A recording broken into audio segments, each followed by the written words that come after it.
American spacecraft did not crash in Roswell, New Mexico in 1947.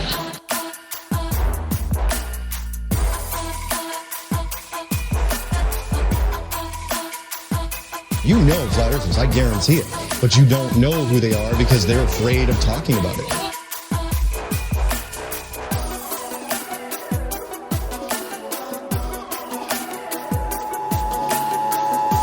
This is not a test. This is your emergency broadcast system.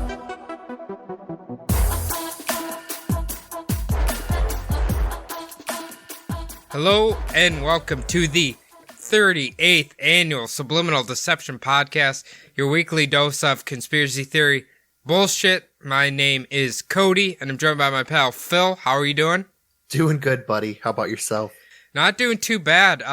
We haven't had snow in 3 days now, so we're we're all celebrating here in Minnesota. So you know how that goes. Yeah, you know all about that. You grew up around here. You know all about that. So. Anything exciting happening in your world? Yeah, something a couple of days ago. Almost got into a car accident, nearly rear-ended. I know you have a little bit of experience. Yeah, it's terrifying. Crashed into. So I was on my way home from work and coming to a set of traffic lights, and the lights were green. The only problem was the cars in front of me stopped. The last car stopped with its ass end out into traffic. So in order to allow the turning lane to continue turning, I stopped just after basically where you're supposed to stop. I was in the middle of the lanes just as the light was turning red. So I was waiting for cross traffic to cross in front of me so I could move forward. I look in my rear view mirror and I see, like, time fucking slowed down because I saw a car coming at me about 45 miles an hour. And I am, like, literally watching on my rear view mirror as this car, like, screeches to a halt right behind me. And I thought that, like, the guy was going to get out and be all pissed off because he was, like, slamming his hand against the fucking dash and everything. Luckily, the dude didn't hit me at all. I noticed, though, like, as I continued on, that the guy in the driver's seat wasn't, because it's all, like, turned around. The older guy was actually in the passenger seat. The dude in the driver's seat was a kid. So really? I'm figuring it was a student driver, and the dad was actually pissed at the kid for almost, like, rear-ending me. Okay. Yeah, I mean, that makes a lot more sense. Young kids tend to not pay attention as much as they should when they're driving. Yeah, apparently, it was about half a mile down the road. The cops had stopped an RV in the right side lane, so traffic was constricted. That's why everyone had to stop. But it looked like a drug bust because basically everyone was out of the RV and there was cops behind it and in front of it. So all I kept thinking about, because you're in Arizona or whatever, is like Walter White's meth van or meth RV, I should say. Just like a mobile meth lab. Yeah. It could have been. I don't know. I feel like if that was a meth lab, there'd be like SWAT teams and everything over there. Yeah, it looked like just the start of it because they were all outside of their vehicles. It looked like they were waiting for something. So I'm thinking that's what it was. Maybe they could have been broke down, you know. That's a possibility as well. That is too, but it just, how many cops were around it? They weren't directing traffic. They were waiting. Like they were in front of it and behind it. But I just remembered when you were talking about your accident. And then, like, that image in my head, like, immediately in there. My car, basically, because I drive a smaller car, too, so my car just being demolished by an SUV. Ugh. You know what? It's funny you bring that up, because literally, I think it was last Saturday, it was kind of, like, sleeting, so it's, like, super icy, and I was going down the highway, and, of course, when it's slippery, I'm super fucking cautious, right? And it was a stoplight, and I saw this fucking big dick pickup coming behind me full fucking speed. I was like, this dude doesn't realize it's icy and isn't going to be able to stop. And then he didn't really even slow down, but he went into the turning lane, basically full speed. I'm just like, this motherfucker has a death wish. Yeah. The worst thing about, like, people who drive, like, the big trucks or the SUVs, they think that, oh, my vehicle has, like, the all-wheel drive or the four-wheel drive so it can handle it. They don't realize that not everyone has that, and some people need to go slower, you know? Well, even if you have a big vehicle like it doesn't stop you from stopping faster on ice. Yeah, exactly. Your brakes lock up and you slide forward just like everyone else. And you have more weight behind you, too. That's a very good point. Now, Phil, let's move into our news segment, the weekly Inquirer news. Hitting up the hot sheets. Yes, I hear you have another delectable story to inform the world of, because we don't trust regular newspapers here. We only trust the Star and the National Enquirer for our news. Yeah, we got to go with the most truthful out there. So this is from the exact same National Enquirer hot sheet that I picked up last week for last week's episode. This story, however, is the center story. This is the main one. I figured I would do this one before throwing it away. So the title of this story is "Queen Cheated with This Man," and it's a arrow pointing to Lord Porchester. Ooh. Now, so the story goes, heartless Philip drove Elizabeth into handsome horseman's arms. Now, do you watch the show The Crown? I don't know. So in The Crown, which is kind of where this all kind of like stirred back up because of the show, The Crown has the Queen Elizabeth, having kind of like a rough road with Prince Philip. And it doesn't actually say in the show that she cheated on Prince Philip with this Porchy guy, but she definitely hangs out with him a lot and tries to get his affection in the show, I should say. Well, I mean, how are you gonna resist the ultra sexy horseman? Yeah, apparently they knew each other when they were kids. So in the article, it says Queen Elizabeth carried on a 50-year love affair with a handsome British blue blood, and its exposure has raised new questions about the identity of Prince Andrew's real father. Ooh, okay, so his father could actually be a horseman. Yeah, so Prince Andrew is actually in the news right now because of his ties, or alleged ties, to Jeffrey Epstein. Oh, that's not someone you want to be associated with. Yeah, so he's under a lot of scrutiny right now. So the story goes on. This is the last thing Her Majesty wanted to surface at this time of her life. And this is all coming from a well-placed royal source, so you know it's true. Okay, yep. That it's hard to discredit that. Yeah. So according to insiders, the monarch, 93 years old, fell for Lord Porchester, or Porchy as he was known, as her marriage to Prince Philip, who's 98, turned rocky. Oh, no. Yeah. What's that? Do you think it's possible that Porchy could have killed Epstein? You know, anything's possible in this time. Like, Porchy might be a little bit old, and I think he might be dead at this point. Did Epstein have like horse trample marks on him? Like Porchy rode his horse in there, trampled him to death, and rode out? Honestly, if he did have those marks on him, those fucking crime scene investigators and that autopsy, they wouldn't reveal it. No, absolutely not. You know it Absolutely. fucking Barry Satiro would be right on that shit.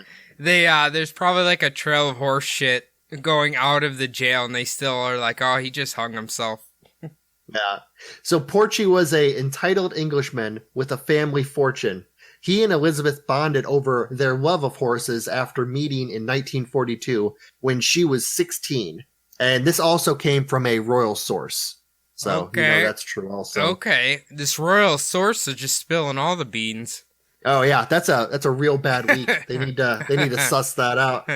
So when Elizabeth wed Philip in 1947, Porchy was supposed to be totally infatuated with her. So okay.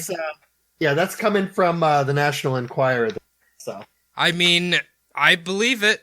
Andrew, you need to Andrew needs to take that DNA test, and Porchy needs to take the DNA test, and I think that may segue us into your topic today, Phil. Yes, that's a great segue between the hot sheets and our topic. So we actually got a great suggestion from a listener.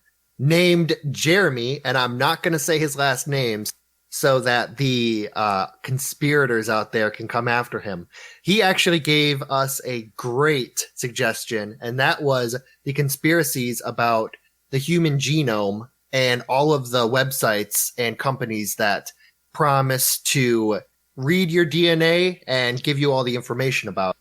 So sites like 23andMe and Ancestry.com. Have you done this, Phil? No, I have not. Okay, let me tell my quick story about it. And I think actually I'm going to really buy into this conspiracy because when I first got my results, right, I obviously found out I was in fact a Caucasian man. And then, so there wasn't any Asian in there? Not at all? No, the weirdest thing I have is Baltic, I think. But, so I was originally I was predominantly, it was like 35% Norwegian, right? Which I expected. And I was like 20% German. Well, now I got allegedly updated results. And now I'm 35% German and like 24% Norwegian. So it's like, how does it change all of a sudden? Yeah, that's kind of weird. Did they try to get you to pay any other like fees or fines when they gave you the updated information, or was it all free? Well, the updated information was free, but I constantly get emails asking to like fucking sign up for Ancestry Health or sign up for Deeper Ancestry something another. It's just like you can do the DNA thing, and then they have multiple of other services that you can pay an arm and a leg for to have. Yeah, I did kind of read into that, how the kit is just a starter. It's just getting you started on all of these services. Yeah, it gives you like the basic information or whatever. But yeah, I don't know how instantly I switched from predominantly Norwegian to predominantly German. I don't know. I don't know how that happened, but it did. Yeah, that is odd. It could have been one of those things where more people are using the service now, so they have more pool to put it up against, your results against. I mean, yeah, I think kind of what I've read deep in there is like a lot of those countries in Europe, especially the Scandinavian ones, there's a lot of migrating and stuff. So I don't know if that's harder to factor in your original roots of where your ancestors came from. Do you know what I mean? Yeah, that's true. We've always heard that we had Czech in our blood, you know, and when you read deeper on that site, it's basically like it shows German heritage, but what some of that can mean is that the Czechs started in Germany, then migrated to like the Czech Republic and stuff over time. So your nearer ancestors remember being in the Czech Republic, but their ancestors probably originally started in Germany, which is why it shows you might be more German than you actually are, kind of thing. Yeah, so Czech is actually there was a German state known as Bohemia. Okay. And yeah, so I'm actually part Czech also. And I know that, well, my Czech side were mostly farmers from what I've heard. But yeah, I know basically if you have like some Czech, you might as well it be German because it's all like the same area. Yeah. So basically that's what's going to show up on your DNA test, more or less. Yeah. It's all the same region. It's just how in depth can they get into like where you're actually people, like where your people are from. I know that if I ever took one of those, I would expect to see like a lot of Irish, a lot of German because of the Czech. It would be Czech and German, a lot of that. And there would be some Norwegian in there too. And I don't know. I would expect to see maybe some Eastern European also probably spot in there, maybe. Yeah, I think I have like 2% of that, and I have 2% Irish. No, yeah, I would be on there would be a small minority of like probably 20 to 30% that would be probably Irish. But was there anything in there that surprised you though? Any like small percentage? Well, I think the weird one was it said Baltic states or whatever, and I think that's like Greek and Mediterranean, right? the Baltics. I think those are. God, I'm not sure. I think that means like Greece, Lebanon, and around that area. I'm pretty sure. Yeah. Okay. Well, I'm thinking the Balkans, maybe northwestern, like Russia area. I'm thinking Balkans. Yeah, Baltic. So That could. all of those island chains in Greece. Well, I figured it was around the Baltic Sea, right? I figured that's what it was. I don't know. But final thing before you get onto your conspiracy here. You said your family was like German farmers. Allegedly, mine, like my dad's side, was Norwegian reindeer farmers. Oh, really? Reindeer herders. That's a great cover for whatever they were actually. Yeah. World's largest crystal meth empire in Norway. That's what they're actually doing. Yeah, supposedly some of my family members, I'm not going to say which one in case they're still looking for us, actually were draft dodgers and like left like the Scandinavian countries and moved to Canada and the United States. So apparently we have some draft dodgers, but we've more than made up for it since then for the US. So that's true. So I'm going to thank Jeremy really quick for this and jump right into it. So the human genome is a complete set of, this is the kind of the nerdy part that I have to jump into, but complete set of nucleic acid sequences for humans, encoded as DNA within the 23 chromosome pairs in cell nuclei, and in a small DNA molecule found within individual mitochondria. A person's DNA is taken from the mother and the father and passed down from generation to generation. Now, is that how many, like the lettering, is it just a lettering sequence that they use? I've seen it before. It's like 26 different characters in it? Yeah, I think it was like, they said 45,000 or somewhere around that number, different pairs. And the numbers changed over the years, obviously, but they've got it narrowed down now. And yeah, they use like different numbers to represent all of the chromosome pairs and like the RNA, the DNA, all of that stuff. So I do not understand it, I've got to say. I remember trying to help someone with their like fucking DNA sequencing homework or whatever, and holy fuck, it was just like a whole bunch of letters and shit, and they're trying to like have you mash them together and all this, and I'm just like, I don't know what the fuck's going on here. Yeah, honestly, like all of the stuff that I just said, basically I just took off of the Wikipedia and kind of mashed a bunch of different things together. So you know it's what? Basically what I could pronounce. Anybody who wants like a more in-depth explanation, they should just watch Jurassic Park, probably. That is true. Great documentary, by the way. Remember the little fucking like Windows 95 DNA robot thingy, or the cartoon thingy they have in there? Oh yeah, the little cartoon with the fucking mosquito like sucking on the dinosaur's blood, then getting caught in amber. Yeah, hell yeah. That. See, look, you remember that. So if you want to study DNA, watch that. Yeah, I could work at 23andMe. I'm qualified. So long before the human genome was sequenced, it was well known that certain traits were passed down throughout the generations, even though no one knew what DNA and RNA was until the 1950s, when it was discovered. Certain traits like height, skin color, hair color, and eye color were known to be passed down in families, and were even in some cases used to figure out the paternity of a child. I mean, that makes sense. Yeah. So, for example, the mutation for the eye color blue has been used to figure out paternity for basically like millennia. It's highly unlikely. And when I say highly unlikely, I mean it is extremely, as I was reading it, it's next to like never happens that a blue-eyed man and a blue-eyed woman would have a child with brown eyes. Though it is possible, I should say, but it's extremely unlikely. Did you read this in your research that blue eyes are going to be extinct in the near future? No, I didn't. Because I thought I've heard that brown eyes is like the dominant eye color gene.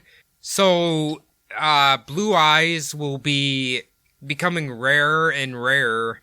And what else did I? Oh, that there won't be any more gingers in after not too long. Well, can't complain about that. Nah, I'm just kidding, gingers. We love you. No, So, well, the chicks, not the dudes. Okay. But, so I was also gonna say, if even one parent has brown eyes, brown eye color is dominant, and that child will very most likely have brown eyes. Yeah. So having blue eyes just means that you don't have any melanin in your like irises. So blue eyes is just a lack of color, basically. I mean, I can tell that from my own family because I'm pretty sure my dad, maybe not like bright blue, but I'm pretty sure he has like, delightful blue eyes, and my mom has brown eyes, and me and my sister both have brown eyes, so we weren't lucky. That's the thing. If they, since one of them has brown eyes and one of them has blue eyes, if one of you did have blue eyes, that's a whole paternity thing. Like back in the past, they could have used that to say, well, that's not my kid because we both have blue eyes and the kid has brown eyes. So, okay. Yeah. That's Take kind of that where to I was Mari. going with that. Take that to Mari. Yeah, take it to Mari. He's gonna give you the DNA test on that. So the Human Genome Project was part of an international effort to determine the base pairs of human genes and set out to identify and map all of the genes of the human genome. Now, according to Wikipedia, the $3 billion project was formally founded in 1990 by the U.S. Department of Energy and the National Institutes of Health, and was expected to take 15 years. Okay. So they should be done with it then, right? Oh yeah, they have been done with it for a while. I mean, it is ongoing because still some blank spots. Yeah. So in addition to the United States, the international consortium comprised of geneticists in the United Kingdom, France, Australia, China, and a myriad of other spontaneous relationships. Now, adjusted for inflation, the project cost roughly $5 billion after it was all said and done. Wow. It's a lot of expensive equipment in there. Yeah. So the first draft of the human genome was made in the year 2000, but a better working draft was made in 2003, 2 years earlier than they had originally expected the 15-year project to take. In 2006, the final chromosome was sequenced. Okay. So it actually took them 16 years then. Yeah, I mean, to completely sequence all of the chromosomes, Yeah. they had figured out all of the genes in 2003, but to sequence the final chromosome, it was 2006. Now, in 2006, 23andMe was founded by Anne, I'm going to say her name wrong, Wakiki, Okay. All right. Linda Avey, and Paul Kusenva. I did not know it was that old. Yeah, apparently it's been around for quite a while. And in 2007, 23andMe launched its personal genome service. No shit. I thought this shit only got like popular in the last couple years. Well, it probably did only get popular in the last couple of years, but that's just because now they're able to find more things. Like I said, they've been filling in holes. They've been figuring more and more stuff out. So I see. I suppose the more people that do it, the more data they have and whatever. You know what and the more things they can figure out. You know what I was just thinking? Every time I see a building, I swear I've seen on like a map or something where it's like Human Genome Center or like Government Genome Center. Like, it just sounds eerie, right? Yeah, it sounds a little bit like a fucking sci-fi movie. They're doing genetic engineering in there and shit. You know what I think skewed my thought of it? I think on Metal Gear Solid, I don't know if you remember that game, I think Solid Snake was born out of some fucking human genome something another.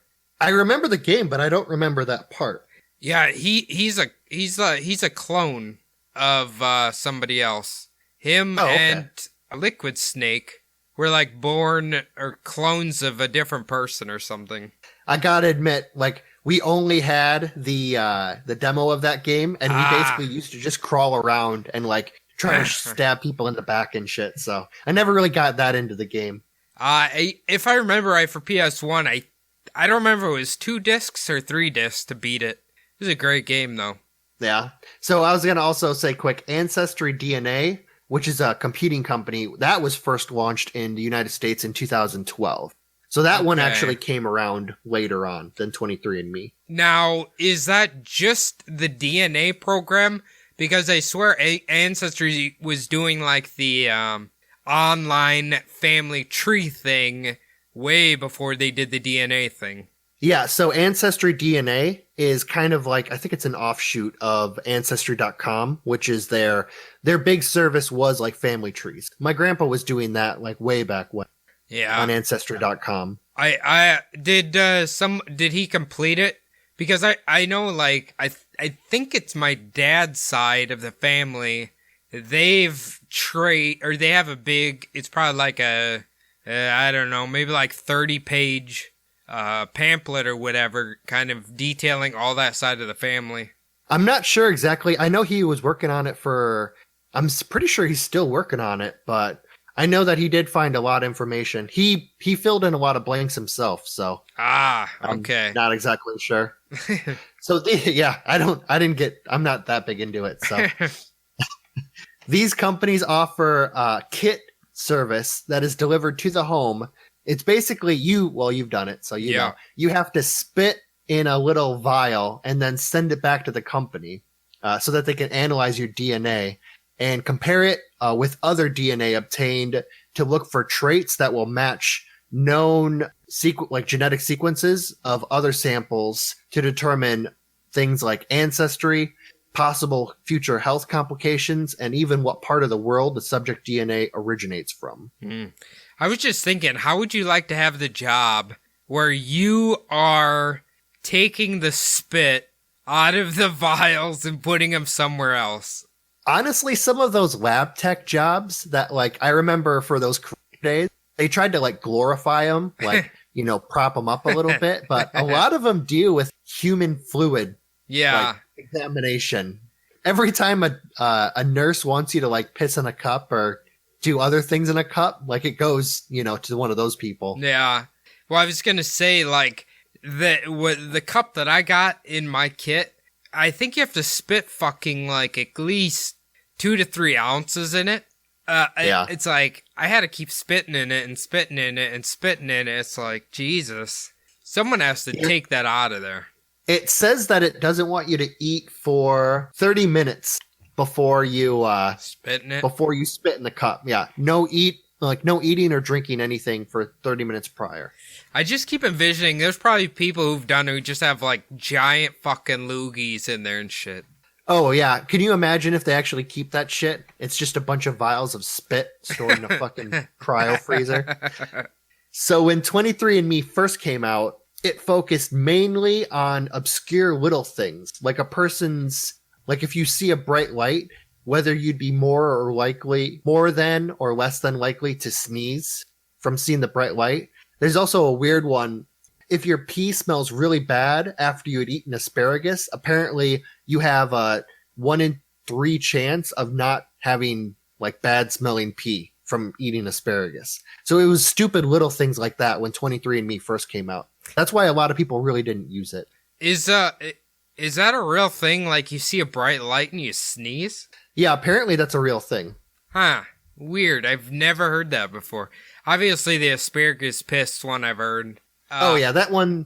I didn't realize that there was a certain like segment of the population who didn't have like bad smelling pee when they ate asparagus, but I know I'm one of them that does, because I had asparagus I think a few days ago, and my piece didn't smell great. Yeah, I think that's most people get like that. So on to the conspiracies here after a little summary of what was going on with genes. So there is a belief that companies like 23andMe and Ancestry DNA are storing your DNA in a database in order to own the rights to their customers' DNA and their relatives' DNA, which, if you really think about it, is your most sensitive information, which is your full genetic code. Now, these companies would offer their services for years until they had achieved a large enough database in order to change their terms of service and finally cash in on all of that personal information that's been gathered. I mean, that's scary to think about. we talk shit about Barry Soetoro quite a bit, right? Yeah.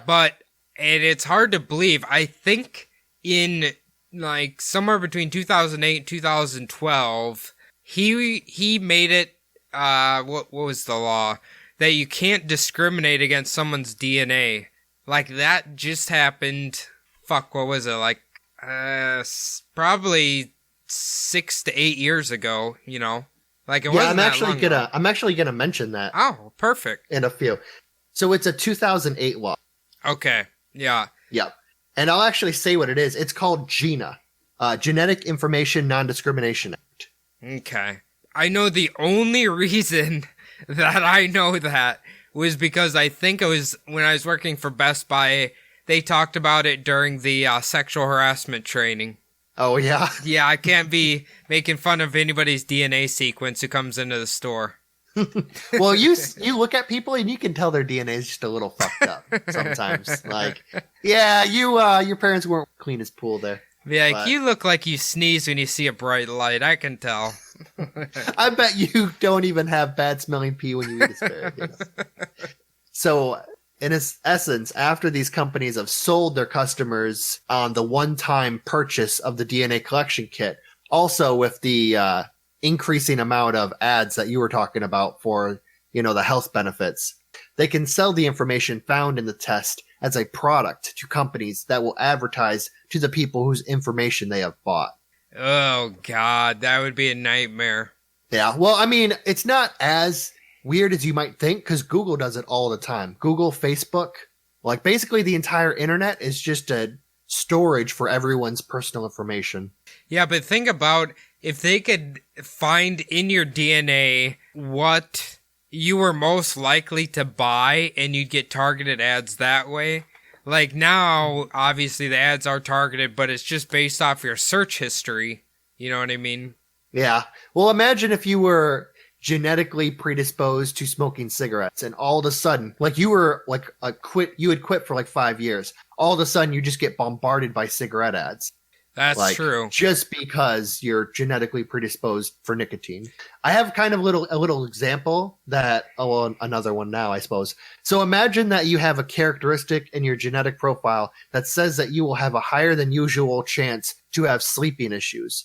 Now, the person who took the test years before has forgotten about the test like at all and the results that they've gotten. They haven't really treated their sleep issues, but suddenly they're bombarded by advertisements for products and services that claim that they can treat their health troubles. Yeah, see, that's a good point. I could definitely see that. Yeah. I was going to say, I wonder if, like, say people who are impulse buyers or something like that, I wonder if they could, if that's more of a personality thing or if that's something like they could find genetically. Oh shit, if they could find that genetically, they would sell that to everybody. Yeah, it's like just bombard these people with fucking those little niche purchases. Yeah, just like you're someone who just can't control themselves and buying like knick-knack bullshit or just like burning all your money away. Damn, they'd want that information. Buying a bunch of little fucking angel fucking statues and trinkets and shit. The only people who buy from the Home Shopping Network, that's who they want. Oh, insomniacs and fucking shopaholics. Yeah. So you might not think that like this is really a problem, considering it's just an advertiser getting a product to someone who really does need it. However, the customer never really gave permission for their information to be sold, and they weren't really aware of like where these advertisements were coming from. Yeah. I will never believe in a statement that says getting people what they need via advertisement. I feel like I know what I need. I don't need to see an ad about it. Yeah. Well, sometimes like I come across an ad that is like kind of cool. Like sometimes they'll be listening to a podcast and they'll talk about something. And if it's like on YouTube, they might have a little picture of it pop up. Yeah. Sometimes it's like I saw this thing on one of the podcasts for like this wallet. And it was actually kind of a cool little design. I looked up to it. I thought about buying it, but I didn't actually buy it. But it did get me to go to the site. So they do work. But what would be what's an ad that is most likely to get you? Ooh, well, right now I'm looking for laptops. So if they had like a really cool like laptop, something with all the little features I would need, that'd probably get me like at the moment. I was gonna say I feel like for myself, like if I see some food that looks really good, I think that gets me. Oh shit! Like when you're hungry. Yeah, like if there's some restaurant or something, like ooh, try our new this or that. Not necessarily fast food, but decent food at a restaurant. Yeah, if I see like a really good steak in a commercial, I get super hungry for steak. That is true. Oh, that's good. Yeah. So the healthcare services aren't necessarily like that nefarious, but there could be other things in your profile that might be really sensitive information that you would never want to be leaked to anyone. Yeah, that's true. Imagine that you bought a kit and when you receive the results, some information about your family lineage came up that might be embarrassing or even damaging. If someone were to purchase that information and find out that you were descended from like possibly slave owners, or maybe you were a relative of a hated figure in history like Stalin or Hitler, blackmailers could use that threat of a leak to try to fleece money from the customers, possibly even your family members who never even took the DNA test. I that's something that I never even thought about in regards to this, but that's a very good point. Imagine if it was someone in like high standing and like they were related to someone really evil, or you know what I mean, like basically just said, man, they could blackmail the shit out of them. Yeah, exactly. I mean, that's what I was going to say next. Like a normal person like you and me, like wouldn't really care about it. Like it would embarrass us on a very localized level, but not really anything like that big. And we both live in cities, so who gives a fuck? But I mean, imagine the career of like a politician, a pro athlete, celebrity, or anyone whose income really depends on being in the public eye. Like, especially nowadays with social media and out of control social justice warriors. Like, they can really fucking put the hammer to them. That's a good point. Or what if they had it where, like, they could expose cheating spouses or something like that? Like, they found out that they had kids with somebody else or something like, you know what I mean? Oh yeah, that would totally ruin like someone's family. Jim Gaffigan actually just had a movie come out where he had a family on the side, and it was really funny actually. I don't know if you've seen it, but he had like one family, and then an hour and a half away, he would have another family. He would always claim that he had business trips to Japan in order to get like from one family to the other, and he did that for like 20 years. It's a pretty good movie. I was just thinking, do you remember Dan Marino? Just a few years ago got busted. He had an entire another family across the country he was taking care of while hiding his wife and kids and everything that everybody knew. Really? Yeah. I did not hear that. Oh, he swept it under the rug pretty fast. But yeah, a quick Google, you can find out about Dan Marino's secret family. They just caught him, maybe like 4 years ago. Dude, I could imagine if you were like a pro football player and one of the better ones, salary, you could set up little franchises like in all the major cities. Mine is Pittsburgh because you wouldn't want anything to do with Pittsburgh. No. Even if you play for the Steelers, you don't want to move your family there. But he had the money. He could have had a family in all football cities. He could have, and he might have. Yeah. But he only got caught for one. Who knows what comes out later on when he hasn't fucking hidden well enough. You know what's funny, actually? Right before we were recording, Shayna's husband was watching hockey, and it was the Pittsburgh Penguins, and they're interviewing the player. I'm like, I'm sorry, man. You got to get out of there. You got to get out of Pittsburgh, man. Yeah, what the fuck are you doing there? Just leave. So the next thing I was going to jump into, which actually involves that law that we were talking about, is health insurance companies. Now, health and life insurance companies would love to have the information that is locked away in your genetic profile. So imagine this. Let's say that you're a 35-year-old man and you've had basically the same plans through your work for years. and you remain relatively healthy. You don't smoke. You don't really do any of the bad stuff. So you wouldn't really expect your monthly premiums to go up that much for the next like couple decades, right? Right. Now think about this. If that insurance company learns that there are markers for prostate cancer in that man's genes, that company would then be justified in raising his premium because he is at an increased risk. Yeah, that is really scary to me. Like thinking about them being able to do that to you. Yeah, it might as well be that they just found out that he's a 20-year smoker. They could do the exact same thing. Like instead of like being like, "Hey, you have a high chance of having prostate cancer. Do these things to prevent it." Instead they're like, "Well, we'll just charge you more money when you get prostate cancer." Like, what? Okay.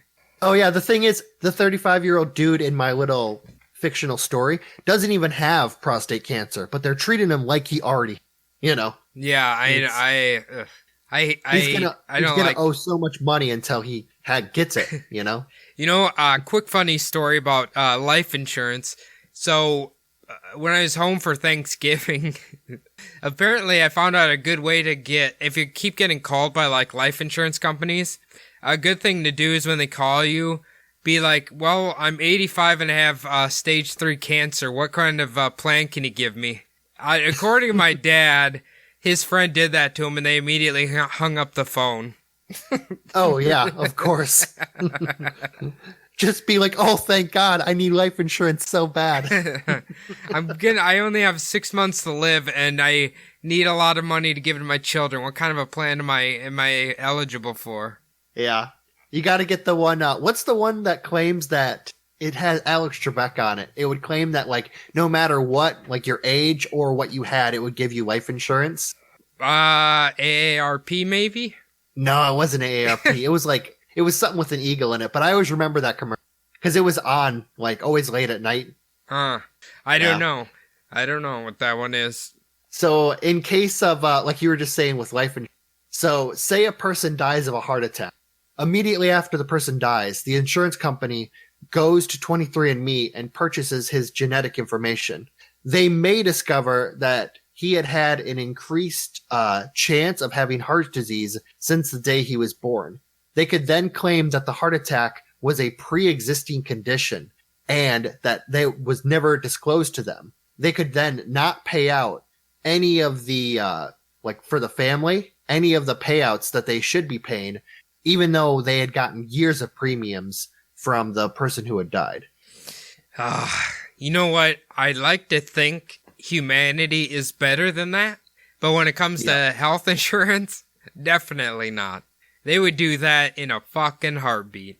Yeah, legally, if they could do it. Like, laws change, as you were saying before, with the 2008 law. So currently, the law known as the Genetic Information Non-Discrimination Act, or GINA, prevents a scenario in which insurance companies or other private businesses could deny service or otherwise discriminate against you on the basis of your DNA profile.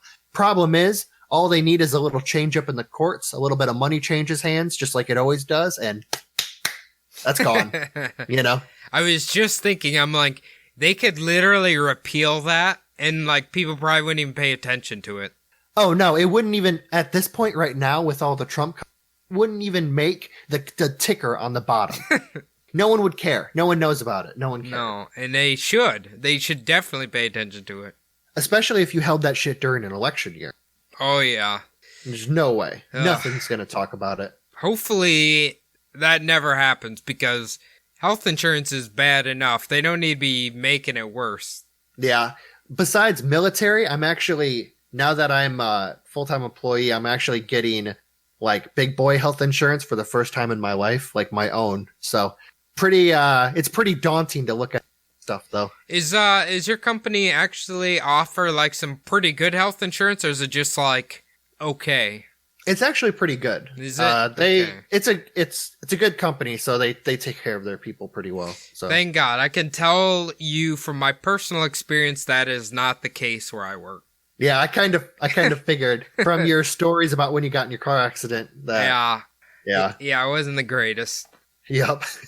So moving on, we're going to talk a little bit about prosecuting criminals using DNA. That you guys do your true crime podcast, so you guys talk about that. You have quite a bit of knowledge. Oh yeah. So the idea for this one goes along the line of police and the Justice Department setting up these companies to legally collect DNA to solve all of the crimes that are currently unsolved or cold cases. Now, you know of the Golden State Killer. Oh correct? yeah. Oh yeah. Yeah. So you remember 2018 when the Golden State Killer was found because they had sent in the genetic profile that they had found from some evidence in 1978. They had sent it in to various ancestry sites. Yeah, from what I remember, it was like, I think it was maybe his nephew or some shit like that. I don't know. Just some kid who just wanted to find out his DNA lineage, and then he found out his relative was one of the most notorious killers in California. Yeah. So the Golden State Killer, also known as the original Night Stalker, basically he had murdered 13 women and raped 50 other women. Yeah, he is pretty bad, and he got away. He got away with it for a long fucking time.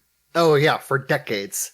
So authorities had submitted DNA evidence found, like I said, in 1978 from a crime scene to sites like Ancestry and 23andMe, trying to compare the DNA to anyone that was in the public databases. So lead investigator Paul Holes said his team used the website GED Match. Okay. As far as I know, the law now, as of right now, is anybody who gets arrested, like before they do fingerprints and all that, now every single person who gets arrested, it's a DNA swab. I'm almost positive. Yeah, and also, I was thinking about mentioning this too, but if you join the military, your DNA is put on file also. Would they share that with, like, the police, you think? Or is that just for strictly government? I'm not exactly sure. I know from what I've been told, in case your body needs to be identified, if there's just parts of you that come back. Yeah, okay, that makes sense then. Yeah, so that's the reason for it on the surface, but I have no idea what the rules are for, like, looking into a criminal investigation, if that's part of the public database. So, it's not really related to, like, 23andMe and Ancestry, but I think if I remember correctly, the first big case where they allowed DNA evidence and stuff was O.J. Simpson. Yeah, that was actually back in, like, the infancy of DNA, like, mapping. They actually think that if they did it again, they would find a match now. They would have got him. They would have got OJ this time. They might have gotten OJ this time. They probably still glove, but that was a fiasco. That's a whole nother podcast. But so GED Match creates profiles based on voluntarily shared, publicly available genetic info. Now, the man that they arrested was 72-year-old Joseph James D'Angelo Jr., and he had worked as a police officer for 6 years during the span of time that the rapes and murders took place in California, from 1974 to 1986. Long before they even had DNA. Yeah. Well, I mean, they knew what DNA was, but they had no idea how to. So. Yeah, it's true. Yeah. So Curtis Rogers, a spokesperson for GED Match, claimed that, and this was a statement that he made in the website that I found. While the database was created for genealogical research, it is important that GED Match participants understand the possible uses of their DNA, including identification of relatives that have committed crimes or were victims of crimes. So is GED Match not affiliated with, like, 23andMe and Ancestry? I'm pretty sure it's its own company. Okay. It's not actually, it's different than Ancestry and 20. It kind of sounds like a black market or, like, shittier version of those two. Yeah, it definitely sounds like a low grade. Like, I'm surprised that anyone even, like, there is a database at all. It probably is the one that comes up on, like, the third page of the Google search, and it's only like $45, I imagine. It's probably super cheap. So I should mention really that currently no law enforcement agency has ever officially requested genetic information from any of the companies or tried to gain any kind of subpoena. So they've never tried to force any of these companies to give up this information. Well, it sounds like they're just giving it to him for anyway, without asking. Well, that was all of like the publicly shared ones. So if you have yours publicly shared, but if yours is still private, they will not actually, well, I shouldn't say they will not. Up to now, they haven't actually been subpoenaed or requested any genetic information that's private. So that all came from public knowledge. Actually, that reminded me, no, there was another serial killer in California who got busted. It wasn't because of like the DNA thing like that, but I think it was his son ended up getting arrested, and they traced his DNA and found out he was a serial killer, and he's in jail. So that the son was a serial killer, or the dad was? The son got arrested. They did the DNA swab and then arrested his father because the father was the serial killer. Well, I'm sure once they looked at the DNA, then they looked deeper into like the father, like what his alibis were and what he was doing at the time. So. Well, I think they matched his DNA with the DNA that was on the victims. So, okay. That's how they found out that it was his dad. Yeah, jeez. Yeah. There's a lot of people who, honestly, listening to this, there's a lot of people probably fucking shitting their pants right now. Just honestly waiting to die. Like that 72-year-old dude, the Golden State Killer. Yeah. He probably thought he was going to die before they ever put that shit out. He probably never guessed his fucking whoever it was would have signed up for GED match and submitted their DNA. God damn it, if they would have just went for 23andMe and hit private. So next up, I'm going to talk about a little bit of a touchy situation. So there's basically some groups out there known as white nationalists. You know, you've heard of those? Those fuckers. Right? Yeah. So now a lot of those people, some people call them the alt-right, even though not all alt-right people are white nationalists, but there's a lot of them that everyone knows. So they like to supposedly talk about the fact that they think 23andMe, Ancestry.com, all of these sites are peppering in a lot of ethnic groups into people's DNA profiles in order to basically unpurify, I guess you would call, the white race. So they're getting pissed off because they went to these sites hoping to have their genetic profiles come back showing that they were all Western European whites, right? Yeah. They want that pure German, 100% whiteness. Yeah. Which is impossible because obviously. Yeah.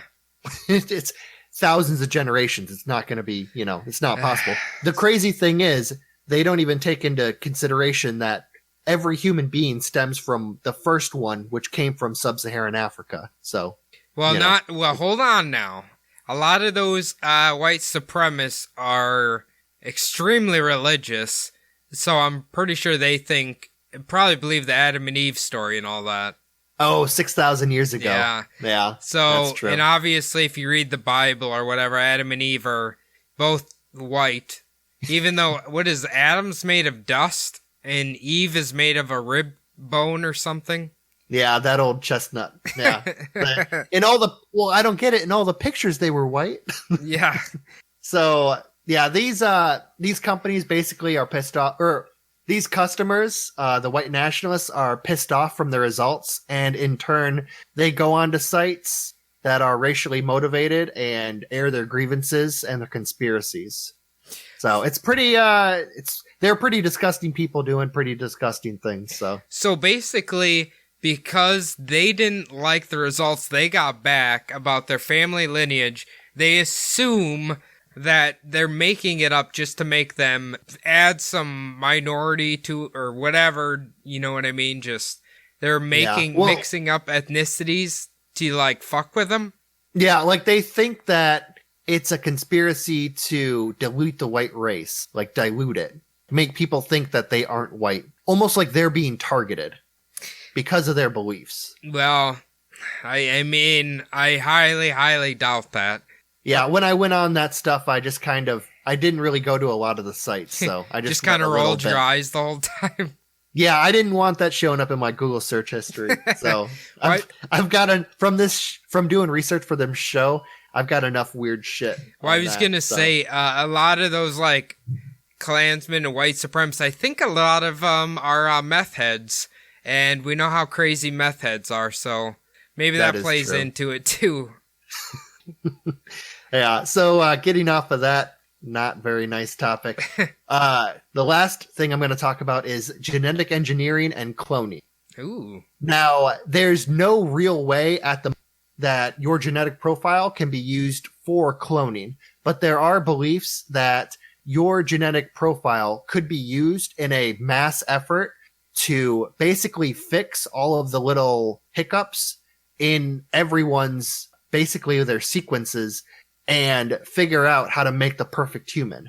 And scientists need to look at millions of different people's DNA in order to fix these DNA sequences. So wouldn't that just be like a planet of like LeBron James's? Pretty much. Have you ever seen the movie? It's kind of an older movie, but it's called Gattaca. You ever seen that movie? I've never seen it. I definitely have heard of it. So there's a sci-fi movie where basically it centers around one guy. He's genetically impure. He's not genetically engineered. The parents had the first child, and like right the moment that the child came out, they took like a sample from the baby, put it into a machine, and as the baby was like being cleaned off, they were reading all of the things about him. And they just basically read all the bad stuff, like 57% chance he has heart disease, 65% chance he gets lung cancer, and all this bad shit. Like down the line, bad shit. So the parents had the first baby was a faith baby. The second baby they had genetically engineered.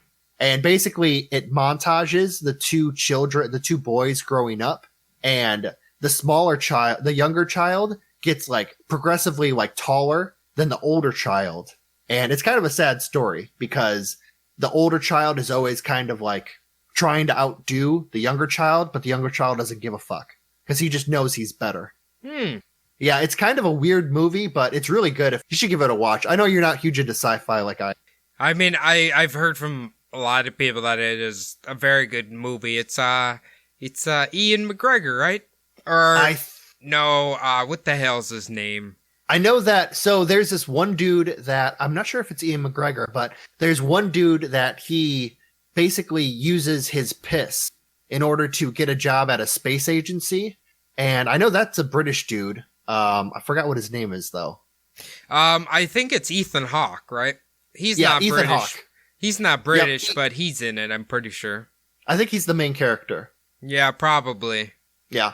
But it was basically all about genetic engineering, follies of humans, like especially when this first comes out, because imagine a generation genetically engineered people fighting against a slightly older generation just trying to keep their jobs and their place in the world. So that is a little bit scary. There's also like a Star Trek storyline that goes into it with Khan.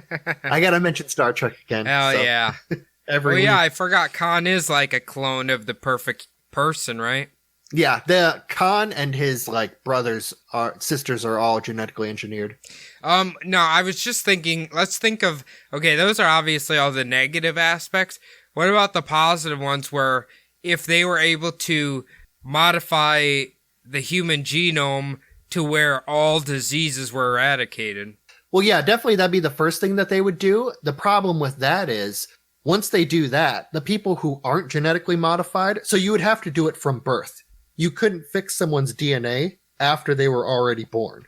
So the problem is not all humans could have their DNA changed in order to like not get any diseases. Yeah, but I mean, this sounds fucked up, but like if they made enough genetically perfect people, like say thousands of them, and then they all started breeding, but I guess, yeah. That'd be bad too. That would be true, but you got to also think about this would be commercialized, so it would come in packages. So you would buy a baby, and the beginning package would be like, oh, this kid isn't going to have heart disease or any of this bad stuff. The next package would be like, do you want your boy to also be 6'2"? Or do you want your daughter to be like pretty? You know, like, would you like to upgrade to the non-balding model?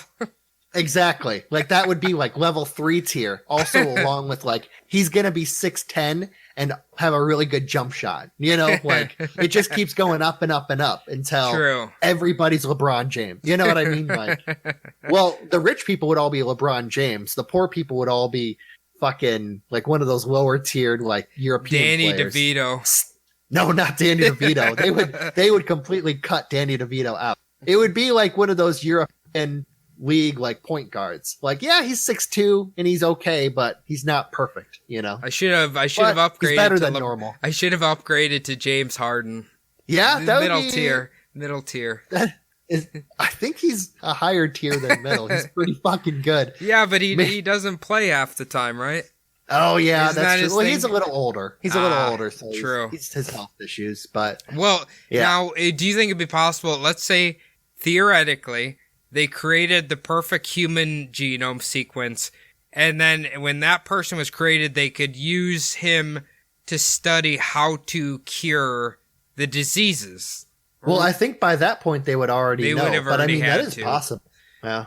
Where like he has like the perfect antibodies to cure diseases. I don't know. Who knows? Oh yeah, that's a good point. yeah. Almost like his body. They use his body as like a manufacturing like plant to create like antibodies. That's a good point, actually. Yeah.